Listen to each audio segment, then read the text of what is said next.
नमस्कार दोस्तों। देखिए, पिछले कुछ दिनों से और जब से रीट परीक्षा की समाप्ति हुई है उसके बाद से आप में से बहुत सारे लोगों के बार बार कमेंट आ रहे थे, मैसेजेस आ रहे थे कि थर्ड ग्रेड जो है उसका क्या पाठ्यक्रम है, किस तरह से उसकी तैयारी हमें करनी चाहिए। तो उसको ध्यान में रखते हुए सबसे पहले आज मैं इस वीडियो के माध्यम से आप लोगों को ये बताने की कोशिश कर रहा हूँ कि थर्ड ग्रेड का पाठ्यक्रम तो अभी तक विस्तृत पाठ्यक्रम तो उपलब्ध नहीं है, लेकिन जो आउटलाइंस दी गई है कि आखिर उसमें क्या क्या कैसे कैसे पूछा जाएगा और अंक भार किस तरह से रहेगा, उसकी सामान्य जानकारी हम इस वीडियो के माध्यम से लेंगे। और साथ ही साथ अभी हमें किन किन बिंदुओं को, कौन कौन से विषय को किस तरह से पढ़ने की शुरुआत कर देनी चाहिए और एक कैसी रणनीति बना करके हम जो हमारे पास समय है मुख्य परीक्षा में होने में, उसके बीच में हम बेहतर तैयारी कर सकते हैं। और दोस्तों, आपको पता, रीट एक पात्रता परीक्षा थी, लेकिन ये आपकी चयन परीक्षा होने वाली है। तो किस तरह से हम चयन की स्थिति में आ जाएं, इन सब के बारे में मोटे तौर पर आज हम बातचीत करेंगे। तो दोस्तों, हमारा आज का जो मुद्दा है मूल रूप से वो है तृतीय श्रेणी शिक्षक भर्ती परीक्षा जो है उसका एक रणनीतिक विचार, यानी कि हम किस तरह की एक रणनीति बना करके किस तरह से हम अपनी सक्सेस को प्राप्त कर सकते हैं। उम्मीद करता हूं कि रीट परीक्षा के बाद में उसकी आंसर की विभिन्न संस्थाओं के माध्यम से, विभिन्न विद्वान साथियों के माध्यम से जो आपको उपलब्ध हुई है दोस्तों, उसमें 1-2% इधर उधर हो सकता है, वो चाहे मेरी हो या किसी की भी हो। बाकी लगभग 95% से ज़्यादा जो है वो सही है। उसके आधार पर आपको इतना अंदाज़ा ज़रूर हो गया होगा कि निश्चित रूप से हम चयन की स्थिति में हैं, पात्रता को सिद्ध करने की स्थिति में। तो उन लोगों को तत्काल इस रणनीति को समझते हुए अपनी पढ़ाई को जारी कर देना चाहिए, ताकि हम सुनिश्चित रूप से अपनी आने वाली परीक्षा में जीत को प्राप्त कर सकें, सफलता को प्राप्त कर सकें। तो दोस्तों, एक रणनीतिक विचार को लेकर के मैं उपस्थित हूँ। अब इस रणनीतिक विचार में क्या क्या खास बातें हैं, क्या क्या खास बिंदु हैं जिन पर हम चर्चा करेंगे। दोस्तों, सबसे पहले नंबर पर यहाँ मैंने एक सामान्य सी विचारधारा को अंकित किया है, जिसमें सबसे पहले नंबर पर है दोस्तों, किसी भी सफलता के लिए सुव्यवस्थित योजना जरूरी है। कोई भी काम हम जीवन में करते हैं तो सबसे पहले नंबर पर आवश्यकता दोस्तों हमारी योजना बिल्कुल सुनियोजित हो, सुव्यवस्थित हो। हम ये तय करें, जैसे हमारे पास में अभी अगस्त, सितंबर, अक्टूबर, नवंबर, दिसंबर के महीने हैं। इन महीनों के अंदर हम कैसे बहुत अच्छी तैयारी कर सकते हैं, किस तरह से हम एक बेहतर सफलता को प्राप्त करने की रणनीति बना सकते हैं, वो हमें योजना बनाने की जरूरत है। कोई भी काम हो बिना उद्देश्य के हम नहीं करते, और जब कोई उद्देश्य किसी काम का होता तो बिना योजना के वो काम पूरा नहीं होता। तो सबसे पहली आवश्यकता है आप सभी को अपनी अपनी एक सुव्यवस्थित योजना बनानी जरूरी है। दोस्तों, योजना जब आप सुनियोजित या सुव्यवस्थित बना लेंगे, उसके बाद में आपको जरूरत पड़ेगी एक उत्तम मार्गदर्शन की। अब ये मार्गदर्शन कहीं भी से भी हो सकता है, कैसे भी हो सकता है। आप इसके लिए किसी कोचिंग को ज्वाइन करते हैं तो वो भी आपका मार्गदर्शन का काम करेगा। आप सेल्फ स्टडी करते हैं तो कुछ पुस्तकों का आप उपयोग करेंगे तो पुस्तकें भी आपका मार्गदर्शन करेगी। आप ऑनलाइन प्रकार से किसी भी चैनल के माध्यम से पढ़ते हैं तो वो भी आपकी मदद करेगा। हाँ, यूट्यूब के माध्यम से आप पढ़ते हैं तो वो भी आपकी मदद करेगा। वो आपका क्या होगा, उत्तम मार्गदर्शन का एक रास्ता होगा, एक तरीका होगा, जो आपको खुद को चुनना है। ये किसी के कहने पर नहीं है, ये खुद के आधार पर चुनना है कि आपको क्या करना है। किसी कोचिंग को ज्वाइन करना है, किसी पुस्तक को आपको लेना है, विशेषकर कौन सी पुस्तकें आपको लेनी है, और ऑनलाइन पढ़ना है तो किसके माध्यम से पढ़ना है, क्योंकि बहुत सारे चैनल आजकल काम करते हैं। किसी भी चैनल को जो आपको सबसे अच्छा लगे, जिसमें आपको अच्छा कंटेंट मिलता हो, जिसकी बात आपको समझ में आती हो, उस चैनल के माध्यम से भी आप पढ़ सकते हैं, क्योंकि हर कोई व्यक्ति बेहतर करने का ही प्रयास करता है। अब उसके बाद में बात आती है दोस्तों स्मार्ट स्टडी। दोस्तों, ये देखा गया है, अभी रीट के पेपर में भी ये देखा गया है, या पिछली परीक्षाओं के पेपर्स में भी देखा गया है कि बहुत मेहनत करने के बाद भी व्यक्ति का पेपर अच्छा नहीं हुआ, और कम मेहनत में भी लोगों के पेपर अच्छे हुए। इसका मतलब ये हुआ कि स्टडी हमारी मेहनत वाली नहीं, हार्ड वर्क वाली नहीं, बल्कि स्मार्ट वर्क वाली होनी चाहिए। अब स्मार्ट वर्क वाली क्या होती है? स्मार्ट वर्क वाली स्टडी की यदि हम बात करें दोस्तों, तो आपको पता होगा, मैंने कुछ दिनों पहले रीट की परीक्षा से लगभग 50 दिन पहले एक रणनीति दी थी, 45 दिन में कैसे हम रीट को पास कर सकते हैं। मेरे पास में अब तक, अभी मैं यहाँ पर आया हूँ, उससे पहले तक मैंने एक एक मैसेज को, एक एक कमेंट को, विशेष रूप से मेरे व्हाट्सएप पर या फेसबुक पर जो आए हुए कमेंट हैं, मैसेजेज हैं, उनको, कुछ जो है अपने यूट्यूब पर आए हुए कमेंट्स हैं, उनको मैंने देखा, गिना, तो लगभग 106 ऐसे कमेंट मुझे मिले हैं जिनमें ये बात लिखी हुई है कि मेरे द्वारा बताई गई उस रणनीति को उन्होंने अपनाया और उस कम समय में भी वो इस स्थिति में पहुंच गए कि 100 से ज़्यादा नंबर उनके आ रहे हैं। इसका मतलब ये हुआ कि मैं ये नहीं कहता वो रणनीति बहुत अच्छी थी, पर मैं इसका मतलब ये समझ पाया हूँ कि एक रणनीति बना करके हम एक स्मार्ट स्टडी करें, क्या पढ़ना है उस पर फोकस करें, क्या छोड़ना है उसको बिल्कुल छोड़ना है, ये सोच करके हम पढ़ें, तो शायद निश्चित रूप से हम किसी भी परीक्षा को बहुत आसानी से सफल बना सकते हैं। तो यहाँ पर दोस्तों स्मार्ट स्टडी का मतलब ये है कि हमें पढ़ने का एक नायाब तरीका अपनाना चाहिए, एक बेहतर तरीका अपनाना चाहिए जिसमें कम मेहनत में हम ज़्यादा सीख पाएँ और ज़्यादा सक्सेस को प्राप्त कर पाएँ। दोस्तों अगर ये कार्य हम कर लेते हैं तो सुनिश्चित रूप से हम किसको प्राप्त करेंगे? सक्सेस को प्राप्त करेंगे, सफलता को प्राप्त करेंगे। और कोई भी विद्यार्थी, कोई भी प्रतियोगी यदि इनमें से एक भी बात को छोड़ देगा तो आप समझ सकते हैं सफलता संदिग्ध हो जाएगी। इसलिए मैं कभी नेगेटिव नहीं बोलना चाहता, मैं चाहता हूं पॉजिटिवनेस हमारे अंदर रहे, सकारात्मकता हमारे अंदर रहे और हम सभी लोग क्या करें दोस्तों, सुव्यवस्थित योजना अभी से बना लें, तत्काल बना लें। इस वीडियो को देखने के तुरंत बाद बनाने के लिए बैठ जाएं। उसके बाद में एक उत्तम मार्गदर्शन आपके लिए क्या हो सकता है वो आपको खुद को सोचना, खुद के हिसाब से सोचना है, वो तय कर लें और फिर उसके बाद स्मार्ट स्टडी शुरू कर दें। अगर आपने ये काम कर दिया दोस्तों तो वो दिन दूर नहीं जब परीक्षा के बाद आपके हाथ में आपका सफलता वाला रिजल्ट होगा, पॉजिटिव रिजल्ट होगा और आप एक शिक्षक के रूप में स्थापित हो जाएंगे। क्योंकि हम बात कर रहे हैं ग्रेड 3 शिक्षक बनने के लिए कैसे हम बन सकते हैं, उसके लिए क्या क्या पाठ्यक्रम हमारा है। अब इसके बाद में दोस्तों नेक्स्ट क्या महत्वपूर्ण आप लोगों के लिए है, दोस्तों नेक्स्ट इसमें है परीक्षा कार्यक्रम को लेकर के। आखिर आपका परीक्षा कार्यक्रम जो 3rd ग्रेड का वो क्या है, किस तरह से होगा, इसको आप एक एक बात को ध्यान से समझ लें। जो अब तक हमें उपलब्ध है वो जानकारी मैं आप लोगों को बता रहा हूं। तो दोस्तों देखिए, अब तक हमारे पास में परीक्षा कार्यक्रम के बारे में संभावित तिथि दी हुई है, जनवरी 2023 में हमारा एग्जाम होना तय है। अब तक की जो सूचना हमारे पास में है, चाहे वो सरकारी स्तर पर हो, चाहे जो बोर्ड इस परीक्षा का आयोजन करेगा, जैसे कि आपको पता है राजस्थान कर्मचारी चयन बोर्ड जो है वो इस परीक्षा का आयोजन करने वाला है। तो उसके माध्यम से जो हमें पता चला है उसके अनुसार जनवरी 2023 जो है इसकी प्रस्तावित तिथि है। इसका मतलब हमारे पास में अगस्त, सितंबर, अक्टूबर, नवंबर और दिसंबर 5 महीने का पूरा वक्त है जिसमें हम बेहतर तैयारी कर सकते हैं। दोस्तों ये भी आप ध्यान रखना कि 2023 को मानकर मत चलना। 2023 में तो परीक्षा ही है, आपको लक्ष्य तक पहुंचने के लिए या अपने उद्देश्य की पूर्ति के लिए केवल और केवल 2022 ही आपकी जिंदगी का महत्वपूर्ण वर्ष है। 2023 में तो परीक्षा है और वो परीक्षा जनवरी की पहली तारीख से आखिरी तारीख तक कभी भी हो सकती है। इसलिए आप 2023 को बिल्कुल नहीं माने, आपके माइंड में ये बिल्कुल होना चाहिए कि 2022 ही मेरी तैयारी के लिए महत्वपूर्ण वर्ष है। तो इस प्रकार से आपको ध्यान रखना है। नेक्स्ट दोस्तों, कुल प्रश्न इसमें आपको 150 पूछे जाएंगे।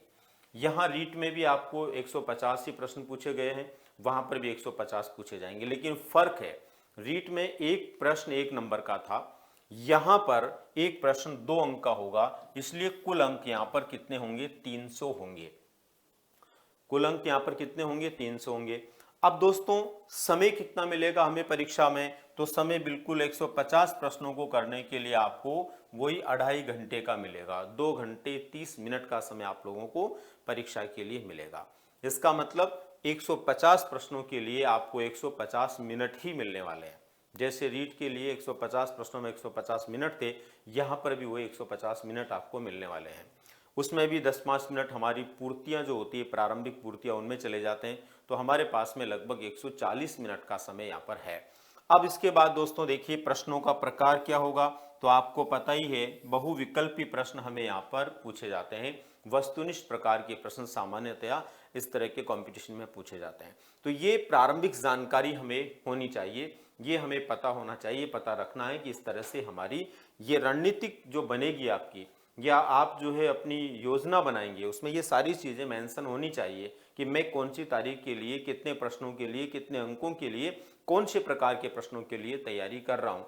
क्योंकि दोस्तों आपको पता है, बहुविकल्पी प्रश्नावली जहाँ होती है वहाँ पर व्यापकता होती है, और व्यापकता का मतलब होता है हमें व्यापक दृष्टिकोण से पढ़ना भी पड़ता है। व्यापक दृष्टिकोण से नहीं पढ़ेंगे तो फिर हम बहुविकल्पी प्रश्नावली में सक्सेस नहीं हो सकते, क्योंकि जब प्रश्नावली व्यापक है तो हमारा पढ़ने का दृष्टिकोण भी क्या होना चाहिए, व्यापक होना चाहिए। नेक्स्ट देखिए दोस्तों, इसमें आपको क्या ध्यान रखना है। दोस्तों नेक्स्ट है, इसमें ये परीक्षा है, इस परीक्षा में नकारात्मक अंकन होगा। नकारात्मक अंकन होने का मतलब है रीट में तो यदि आपने पूरे 150 प्रश्न कर दिए और आपके 20 गलत भी हो गए, 30 गलत भी हो गए तो कोई बात नहीं, उनके नंबर नहीं मिलेंगे, लेकिन आए हुए नंबरों में से कुछ नहीं फर्क पड़ेगा, उसमें से कटेंगे नहीं। यहां पर नेगेटिव मार्किंग है, नकारात्मक अंकन है। अगर यहां पर आपने सही के साथ में 10-5 प्रश्न गलत कर दिए तो सही के नंबरों में से भी नंबर कट जाएंगे। अब नंबर कटने का इसमें क्या प्रोसेस रहेगा, यहां पर प्रत्येक गलत उत्तर के लिए निर्दिष्ट प्रश्न अंक का 1/3 यानी 1/3 अंक कट जाएगा। निर्दिष्ट प्रश्न का मतलब ये है दोस्तों, जैसे मान लीजिए आपको प्रश्न दिया गया, उसके 2 अंक हैं, अब वो गलत हो गया आपका, अब गलत हो गया तो आपको 2 अंक का 1/3 भाग जो है वो आए हुए नंबरों में से काट लिया जाएगा। तो इस तरह से अपने को ध्यान में रखना है कि 1/3 जो है इसमें जो उसका अंकन है, जैसे 2 अंक का प्रश्न है तो इस 2 अंक का क्या कटेगा, 1/3 कटेगा। इसको बोलते हैं निर्दिष्ट प्रश्न अंक का 1/3 यानी कि 1/3 पार्ट कट जाएगा। तो आपको नेगेटिव मार्किंग को लेकर के चलना है, पढ़ाई एकदम स्मार्ट होनी चाहिए ताकि हम कोई गलत प्रश्न नहीं करें और हमारी कोई नेगेटिव मार्किंग नहीं हो। उसके बाद में नेक्स्ट है दोस्तों, यहां पर नेगेटिव मार्किंग कब होगी ये भी यहां पर मैंने स्पष्ट करने की कोशिश की है। गलत प्रश्न का अर्थ क्या है दोस्तों, किसे हम गलत प्रश्न मानेंगे, उसको मानेंगे अशुद्ध उत्तर देना। अशुद्ध उत्तर देने का मतलब जो उत्तर नहीं है वो दे दिया हमने, राजस्थान की राजधानी कहाँ है और जयपुर की जगह हमने जोधपुर लिख दिया, इसका मतलब वो अशुद्ध उत्तर है, हमारा शुद्ध नहीं है। इसी प्रकार से कोई भी प्रश्न आता है, उस प्रश्न में जो उत्तर होना चाहिए वो नहीं देकर दूसरा हमने दे दिया तो वो अशुद्ध उत्तर है, पहले नंबर पर। दूसरे नंबर पर या 2 उत्तर दे देना। कई बार कई विद्यार्थी क्या करते हैं, जैसे पहला उत्तर उन्होंने कर लिया ए और बाद में उनको लगा ए नहीं हो सकता, इसका तो सी होगा, तो जैसे तैसे करके कोई ब्लेड साथ में ले जाएगा या कोई और कुछ ऐसा नुकीला संसाधन होगा, ऑलपिन वगैरह हो सकता है, उससे वो उसको जो है कुरेदता रहेगा और जो पहले उसने गोला किया उसको हटाने की कोशिश करेगा या हाथ से ही घिसके हटाने की कोशिश करेगा और नया गोला कर देगा। तो दोस्तों वो आपका भले ही नया वाला सही था या पुराने वाला सही था, लेकिन वो नेगेटिव में चला जाएगा। इसलिए 2 गोले कभी नहीं करने, एक हो गया मतलब हो गया, अब उसमें दोबारा करोगे तो भी वही स्थिति है, नहीं करोगे तो भी वही स्थिति है। तो 2 उत्तर दे देना या गलत गोला अंकित कर देना। गलत गोला अंकित का मतलब है आपने उधर पढ़ा कि इसका विकल्प नंबर सी सही है और 5वें नंबर का प्रश्न था वो, उधर 4थे नंबर का प्रश्न आपने किया ही नहीं और जल्दबाजी में गोला करते समय 5वें की जगह 4थे में आपने कर दिया। उत्तर तो आपका सही था लेकिन वो 5वें के हिसाब से था, गोला कहां कर दिया आपने, 4थे में, तो वहां पर भी नेगेटिव मार्किंग होगी। तो ये गलत गोला होना, अशुद्ध उत्तर देना या 2 उत्तर देने की स्थिति में क्या होनी है, नेगेटिव मार्किंग होनी है। तो ये आपको यहां पर ध्यान में रखना है। इसके बाद देखिए दोस्तों नेक्स्ट क्या है, नेक्स्ट इसमें है दोस्तों लेवल फर्स्ट के लिए, लेवल सेकंड दोनों के लिए हम बात करेंगे। तो लेवल फर्स्ट के लिए प्रस्तावित पाठ्यक्रम क्या है, 1 से 5 तक के लिए जो टीचर बनेंगे उनके लिए प्रस्तावित पाठ्यक्रम क्या है। दोस्तों अभी तक पाठ्यक्रम की केवल रूपरेखा या मोटे तौर पर यूनिट के नाम दिए गए हैं। अभी तक पाठ्यक्रम विस्तारित रूप से नहीं दिया गया है, केवल मोटे तौर पर यूनिट के नाम दिए गए हैं कि कौन कौन से क्षेत्रों से प्रश्न पूछेंगे। ठीक है, उनका विवरण अग्रांकित है। अब अग्रांकित क्या है, देखो सबसे पहले नंबर पर दोस्तों आपको फर्स्ट नंबर पर जो पाठ्यक्रम में दिया गया वो है कि राजस्थान के संदर्भ में आपको पूछेंगे। और राजस्थान के संदर्भ में क्या क्या पूछेंगे, राजस्थान भूगोल के बारे में, इतिहास के बारे में, राजस्थान की संस्कृति के बारे में और राजस्थानी भाषा के बारे में आपसे पूछेंगे। दोस्तों आपको ध्यान हो तो सबसे पहले बोर्ड के द्वारा जब ये इस तरह का पाठ्यक्रम का विचार दिया गया था तब यहाँ पर उसमें राजस्थानी भाषा का उल्लेख नहीं था, इसको बाद में जोड़ा गया है। और बड़ी बात यह कि पहले यहां पर 40 प्रश्नों के बारे में ही विचार था, अब इसको कितना कर दिया गया, 50 प्रश्न। इसका मतलब यह हुआ कि जहां पर इसके प्रश्नों की संख्या को बढ़ाई गई है, प्रश्नों की संख्या को बढ़ाई गई है, इसका मतलब उस अनुपात में यहां से प्रश्न भी आपको पूछे जाएंगे।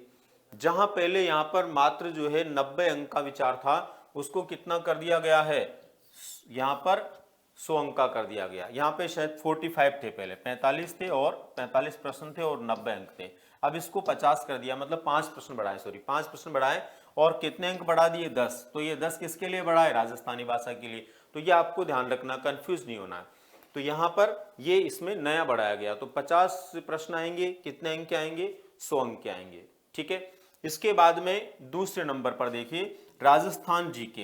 राजस्थान जीके का मतलब होता है जनरल जो बातें हैं, जिनका संबंध भूगोल, इतिहास, संस्कृति से भले ही नहीं है, पर और भी बहुत सारी ऐसी चीजें हैं जिनका संबंध जैसे हमारी अर्थव्यवस्था से हो सकता है, जिसका संबंध हमारी राजनीतिक परिदृश्य से हो सकता है, क्योंकि पॉलिटिकल का ऊपर कहीं दिया हुआ नहीं है, तो उसका हो सकता है, राजनीति संबंधित प्रश्न हो सकते हैं। ऐसे कुछ जनरल जीके के प्रश्न, सामान्य ज्ञान के प्रश्न आपसे पूछेंगे। विशेषकर ये सामान्य ज्ञान जो होगा, ये फोकस किसको करेगा, राजस्थान शैक्षिक परिदृश्य को। राजस्थान शैक्षिक परिदृश्य क्या है, राजस्थान शैक्षिक परिदृश्य का मतलब यहां पर दोस्तों, वर्तमान राजस्थान में शिक्षा की क्या व्यवस्थाएं हैं, वर्तमान समय में कौन कौन से प्रकार के विद्यालय चलते हैं, वर्तमान समय में जो शिक्षा प्रणाली है उसमें ऑनलाइन व्यवस्थाएं क्या क्या हैं, वर्तमान समय के अंदर हमारे यहाँ पर जैसे विशेष प्रकार के शाला दर्पण का कार्य चलता है, इसी प्रकार से विशेष प्रकार के चैनल चलते हैं टीवी के, रेडियो के, जिनका संबंध पढ़ाई से होता है, एडुसेट काम करता है। इसी तरह से सूचना तकनीकी कैसे काम करती है वर्तमान समय में, इसी तरह समग्र शिक्षा अभियान काम कर रहा हो, कैसे काम कर रहा है। ये इस तरह की जो भी हमारी शिक्षा प्रणाली में एसएमसी क्या है, एसडीएमसी क्या है, पंचायत स्तर पर शिक्षा का अधिकारी कौन बैठता है और कैसे काम करता है, ये सारी चीजें, मतलब जो भी हमारी शैक्षिक प्रबंधन से संबंधित व्यवस्थाएं हैं, जो आपने देखा हो तो फर्स्ट ग्रेड के अंदर स्कूल मैनेजमेंट में आता है, उससे संबंधित ज्यादातर जानकारियां यहाँ पर आपको पूछी जाएगी। इसके चुने हुए टॉपिक्स जो हैं, ये मैं भी बहुत जल्द आप लोगों को मेरे चैनल के माध्यम से उपलब्ध करवाने वाला हूँ। आप निश्चित रूप से इस चैनल के सदस्य बनकर के उनका लाभ ले सकते हैं। तो मैं एक एक बिंदु पर बात करूंगा कि क्या क्या इसमें पूछा जा सकता है। उसके बाद में दोस्तों आरटी 2009, आरटी 2009 ऐसा है जो आपके रीट में भी पूछा जाता है, या अन्य कोई भी फर्स्ट ग्रेड है तो उसमें भी आ रहा है, ये सब जगह पूछा जा रहा है। तो ये आपके लिए एकदम कॉमन सा हो गया, लेकिन ये हमारे देश का शिक्षा से संबंधित सबसे बड़ा कानून है, इस वजह से यहाँ से भी निश्चित रूप से आपको पूछेंगे। तो ये मान के चलिए कि यहाँ पर आरटी और शैक्षिक परिदृश्य आपके लिए सबसे महत्वपूर्ण पार्ट है। उसके बाद में समसामयिकी, ये समसामयिकी भी दोस्तों पूछी जाएगी आपको, लेकिन विशेष रूप से ध्यान रखें शैक्षिक वातावरण को ध्यान में रखते हुए ये पूछी जाएगी। इस प्रकार से दोस्तों यहाँ पर 40 प्रश्न आपको पूछे जाएंगे और ये 80 अंक के होंगे। पहले यहाँ पर क्या था, 45 प्रश्न थे 90 अंक के, लेकिन यहाँ से 5 प्रश्न कम कर दिए गए और 10 अंक कम कर दिए गए, इसमें इनको जोड़ दिया गया, किसके साथ में, राजस्थानी भाषा के साथ में। ठीक है, तो ये आपको ध्यान में रखना है, ये एक महत्वपूर्ण पार्ट है आपके लिए। दोनों को मिलाकर के इसमें देखो आपके 180 अंक होते हैं और 300 में से 180 अंक सिर्फ और सिर्फ इन दो पार्टों के हैं, जो आपके लिए बहुत अधिक महत्वपूर्ण है। और विशेषकर राजस्थानी सामान्य ज्ञान या राजस्थानी परिदृश्य होने के कारण आप लोगों को, राजस्थान से जुड़े हुए लोगों को सर्वाधिक इसके फायदे होने वाले हैं। इसके बाद में नेक्स्ट देखिए दोस्तों, तीसरे नंबर पर विद्यालय विषय आएंगे। विद्यालय विषय जो हैं वो क्या होंगे, प्राथमिक स्तर पर 5 विद्यालय विषय यहाँ पर लिए गए हैं, जिसमें आपको हिंदी से संबंधित 5 प्रश्न पूछे जाएंगे और ये 10 अंक के होंगे। अंग्रेजी से संबंधित 5 प्रश्न पूछे जाएंगे, ये भी 10 अंक के होंगे। दोस्तों ये ध्यान रखना, दोनों ही भाषाओं के प्रश्न व्याकरण से संबंधित होंगे और व्याकरण से संबंधित ही प्रश्न आपको पढ़ने हैं। इसके लिए किसी दूसरे गहरे विषय में नहीं पढ़ना, व्याकरणीय प्रश्नों को आपको ध्यान में रखना है। ठीक है, इसके बाद में गणित के 5 प्रश्न पूछे जाएंगे और ये भी 10 अंक के होंगे। सामान्य विज्ञान, जो 10वीं स्तर तक का विज्ञान होता है, ये सभी विषय 10वें स्तर तक के होंगे। तो 10वें स्तर तक के जो विषय हमारे चलते हैं, अभी एनसीईआरटी की बुक्स जो है, उनके व्याकरण को, उनके ग्रामर को, या उनसे संबंधित गणित, सामान्य विज्ञान और सामाजिक अध्ययन की विषय वस्तु आपको पढ़नी चाहिए। उसी में से संबंधित प्रश्न आपको पूछे जाएंगे। तो 5 प्रश्न जो है सामान्य विज्ञान के, 5 सामाजिक अध्ययन के आपको पूछे जाएंगे। ऐसे करके दोस्तों यहाँ पर 5 और 5 10 15, उसके बाद में 20 और 5 25, 25 प्रश्न आपको किसके पूछे जाने हैं दोस्तों, विद्यालय विषयों के। और इनके अंक कितने होंगे टोटल, ये सबके 2-2 अंक हैं तो 50 अंक के हो गए। इसका मतलब विद्यालय विषय आप लोगों के लिए कितने अंक के, 50 अंक के। पहले हमने बात की कि हमारा 180 अंक का मामला 1 और 2 में हो गया और यहाँ 50 अंक के हो गए। इसका मतलब हम यहाँ पर कितने पे आ गए, 230 अंक तक हम पहुँच गए। यहाँ तक का हमारा ये पाठ्यक्रम है। अब इसके बाद में नेक्स्ट देखिए क्या है, इसके बाद में नेक्स्ट आपके है दोस्तों 4th नंबर पर। 4th नंबर पर यहाँ पर दिया गया है आपको शैक्षणिक रीति विज्ञान। शैक्षणिक रीति विज्ञान का मतलब मेथड्स ही होते हैं। आपको भ्रमित नहीं होना है, परेशान नहीं होना है कि नया क्या आ गया है। यहाँ पर वर्तमान समय में, आधुनिक समय में जो पेडागोजिकल तरीके से या शिक्षा शास्त्र के तरीके से जो विशेष प्रकार की नवाचार से जुड़ी हुई विधियां जो होती है वो आपको पढ़नी है। आपको पुराने जो पढ़ने के या पढ़ाने के उपागम है उन पर ज्यादा फोकस नहीं करना, ज्यादा किस पे करना है, आधुनिक तरीकों पर, वैज्ञानिक तरीकों पर, मनोवैज्ञानिक तरीकों पर। इसीलिए इसको शैक्षणिक रीति विज्ञान के रूप में यहाँ पर नामित किया गया है। अब इसमें भी दोस्तों वही आपकी जो 5 सब्जेक्ट हैं, विद्यालय विषय हैं, उन सभी से संबंधित विषयगत प्रश्न आपको 5-5 पूछेंगे और मेथड से संबंधित 4-4 प्रश्न पूछेंगे सभी में। इस तरह से टोटल आपके जो 5 विषय हैं उसके अंदर 4-4 प्रश्नों के आधार पर 20 प्रश्न आपको मेथड्स के पूछे जाएंगे। 20 प्रश्न किसके होंगे, आपके मेथड्स के होंगे। लेकिन इसमें सभी आएंगे, चाहे वो हिंदी का भी आएगा, अंग्रेजी का मेथड भी आएगा, मैथ्स का भी आएगा, इसके अलावा विज्ञान और सामाजिक विज्ञान सभी के पूछेंगे।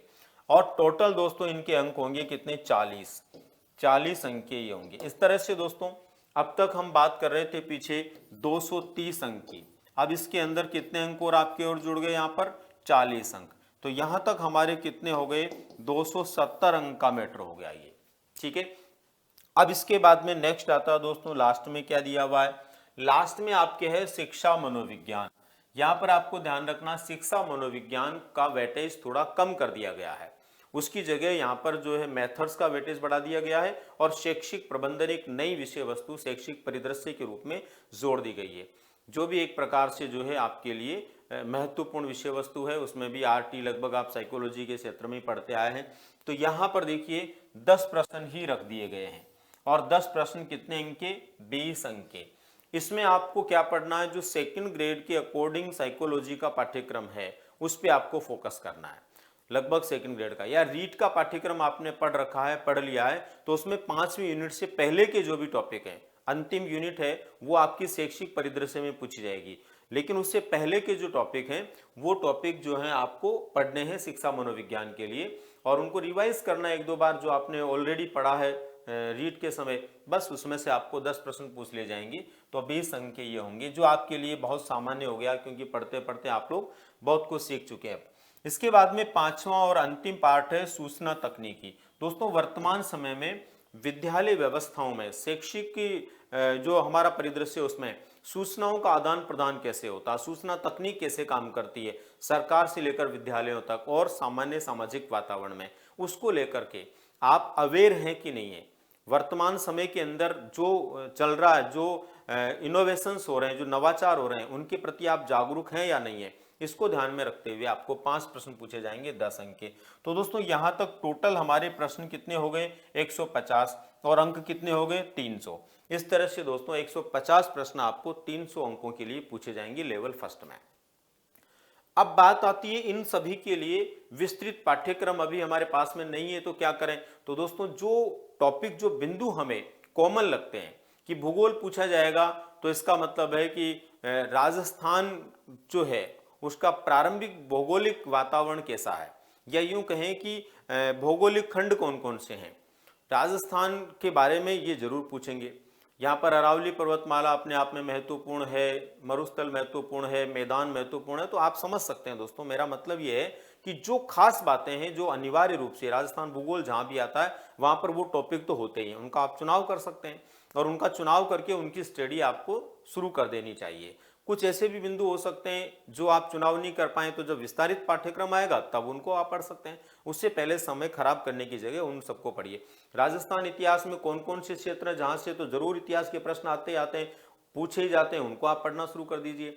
हमारी संस्कृति के अंदर वो सारी चीजें, चाहे वो हमारा नृत्य से संबंधित पाठ हो, हमारे जो है विभिन्न प्रकार के धार्मिक स्थलों से संबंधित हो, विभिन्न प्रकार के मंदिर होते हैं, विभिन्न प्रकार की संस्कृति से जुड़ी हुई बहुत सारी चीजें होती है, लोक देवता देवियां, ये सारी चीजें कल्चरल जो हमें पूछी जाती रही है सामान्य परीक्षाओं में, वो हमें तैयार कर देना शुरू कर देना चाहिए। इसके बाद में दोस्तों बात करते हैं हम लेवल सेकंड के लिए।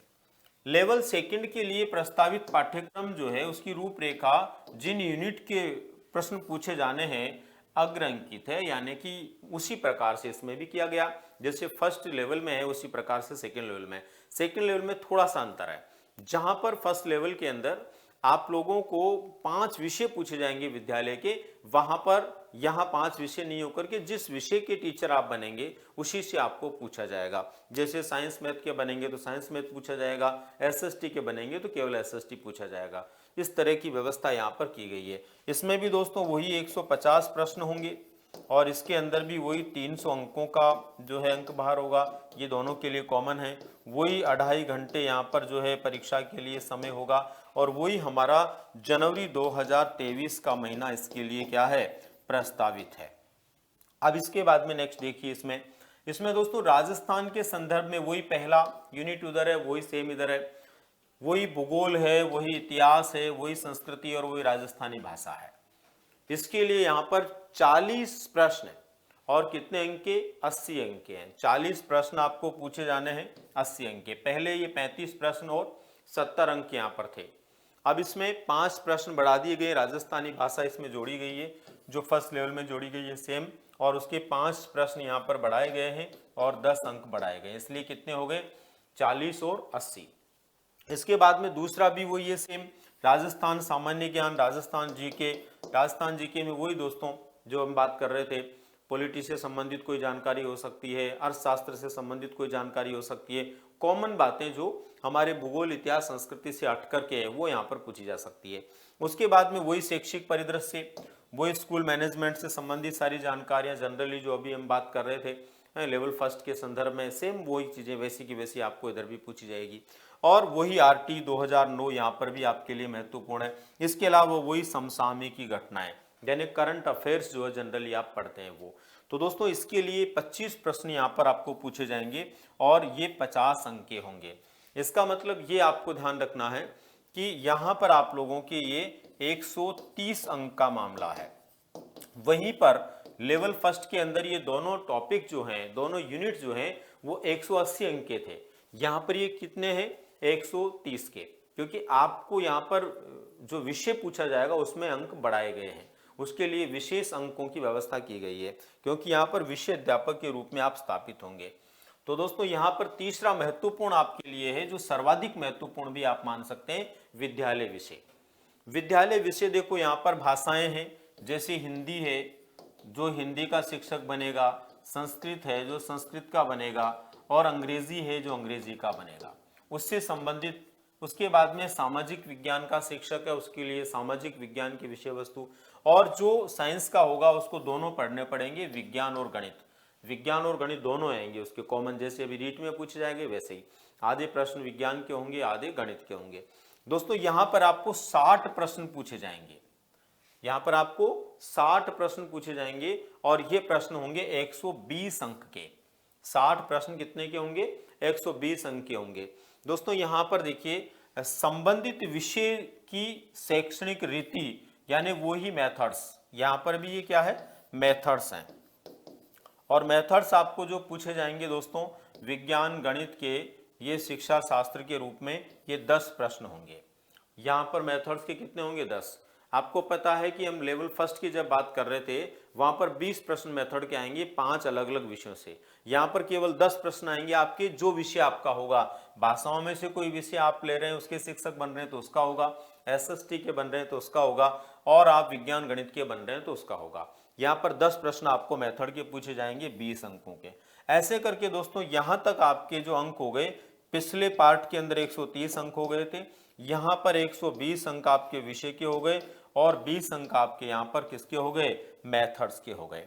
इस तरह से दोस्तों आप यहाँ पर जो है कितने अंकों तक पहुंच गए, 270 अंकों तक पहुंच गए। 270 अंकों का मामला यहाँ तक आपका हो गया। अब इसके बाद में आगे के पार्ट आपके भी लेवल सेकंड वाले जो विद्यार्थी हैं उनके लिए भी कॉमन है। वही शिक्षा मनोविज्ञान के 10 प्रश्न आपको पूछेंगे 20 अंक के। यहाँ पर वही आपको जो है आपकी रीट की 5वीं यूनिट से पहले के सारे यूनिट पढ़ने हैं, उनसे संबंधित प्रश्न आपको पूछेंगे। सूचना तकनीकी वही अभी हम बात कर रहे थे, वर्तमान समय में किस प्रकार के नवाचारों के माध्यम से सूचनाओं का आदान प्रदान होता है, सूचना तकनीक क्या है, कंप्यूटर आदि के बारे में सामान्य जानकारी है, ई मित्र के बारे में सामान्य जानकारी है, ई गवर्नेंस के बारे में सामान्य जानकारी है, ये सारी चीजें, नेट इंटरनेट कैसे काम करता है, ये सब कुछ, इनसे संबंधित प्रश्न आपको पूछे जाएंगे। यहाँ पर 5 प्रश्न 10 अंक के। ऐसे करके दोस्तों यहाँ पर भी आपके टोटल 150 प्रश्न हो गए और 300 अंक हो गए, क्योंकि पीछे हम 270 तक पहुंच गए थे, 20 और 10 यहाँ 30 अंक और जुड़ गए तो 300 अंक हो गए। दोस्तों इस प्रकार से आप लोगों का जो पाठ्यक्रम है वो डिजाइन किया गया है। अब पाठ्यक्रम में अलग अलग जो यूनिट आपके दिए गए उनमें टॉपिक्स क्या होंगे ये अभी तक जो है विस्तारित रूप से दिए हुए नहीं है, लेकिन उम्मीद करते हैं कि अब पात्रता परीक्षा भी आपकी हो गई है तो कर्मचारी चयन बोर्ड बहुत जल्दी इसके लिए विस्तारित पाठ्यक्रम प्रस्तुत करेगा और सुनिश्चित रूप से हम बिंदुवार अपनी तैयारी करेंगे। दोस्तों अभी मैं आप लोगों को केवल और केवल ये बताना चाहता हूं इन जानकारियों के साथ में कि अभी आप लोगों के पास में इतना मैटर उपलब्ध है, चाहे हमारा पाठ्यक्रम कुछ दिनों बाद भी आए तो भी हमें चिंता नहीं करनी है उसकी, उससे पहले हम बहुत कुछ तैयारी कर सकते हैं। और बहुत कुछ तैयारी में राजस्थान जीके कुल मिलाकर के आपका हर क्षेत्र का हो गया, भूगोल, इतिहास, कल्चर और पॉलिटी और समसामयिकी से संबंधित, वो तो आपको बेहतर तरीके से तैयार करना ही चाहिए। और दोस्तों ये आपका मूल आधार भी बनेगा आपकी सफलता का, इसलिए इसको लेकर के आपको बिल्कुल भी कोताही नहीं बरतनी है। और पहले जो 3rd ग्रेड की परीक्षाएं होती रही है उनमें भी जीत का आधार हमेशा राजस्थान जीके ही बना है, तो इसको लेकर के आपको सीरियस रहना है। और सबसे बड़ी बात ये दोस्तों कि इस बार नया जो जोड़ा गया शैक्षिक परिदृश्य का, उसको लेकर के भी आपको बेहतर तरीके से अपनी तैयारी करनी है। और मैंने जैसे कि आपको बताया, मैं भी उसके अंदर जो जो टॉपिक्स हो सकते हैं उनको निश्चित रूप से आप लोगों के साथ में शेयर करूंगा और निश्चित रूप से आपको उनका फायदा भी मिलेगा। दोस्तों इसी के साथ में मैं उम्मीद करता हूं कि आप लोग इन सभी बातों को समझ गए होंगे, कैसे आपको रणनीति बनानी है, क्या कब कैसे पढ़ना है। कोशिश करूंगा बहुत जल्दी मैं आप लोगों को एक एक यूनिट जो हमने यहाँ पर देखे उसके लिए लेवल फर्स्ट के लिए अलग से और लेवल सेकंड के अलग से कैसे हम तैयारी करें, कौन सी पुस्तकें हम पढ़ें और कौन सी पुस्तकें पढ़ करके हम निश्चित रूप से सफलता को प्राप्त कर सकते हैं। अभी पीछे जो रीट का एग्जाम हुआ उसमें कौन सी पुस्तकों का सबसे ज़्यादा महत्व रहा, सबसे अच्छे प्रश्न उन पुस्तकों से पूछे गए, ये सब जानकारियां मैं आपको निश्चित रूप से शेयर करूंगा, जो हो सकता है आपकी सफलता में, आपकी परीक्षा के लिए मील का पत्थर साबित हो। अभी मैं आप लोगों से यहाँ तक ही इसी विचार के साथ में विदा लेना चाहूँगा, लेकिन एक जरूर ध्यान रखना आपको कि जल्दी से जल्दी आप जो है इस चैनल के माध्यम से अपने आप की सदस्यता को बना लें, ताकि आने वाले दिनों के अंदर जो भी विषय वस्तु मेरे द्वारा आपके लिए पहुंचाया जाए वो आप तक पहुंचे और आप उसका फ़ायदा उठा पाएँ। तो मिलते हैं दोस्तों फिर किसी जानकारी के साथ में। धन्यवाद।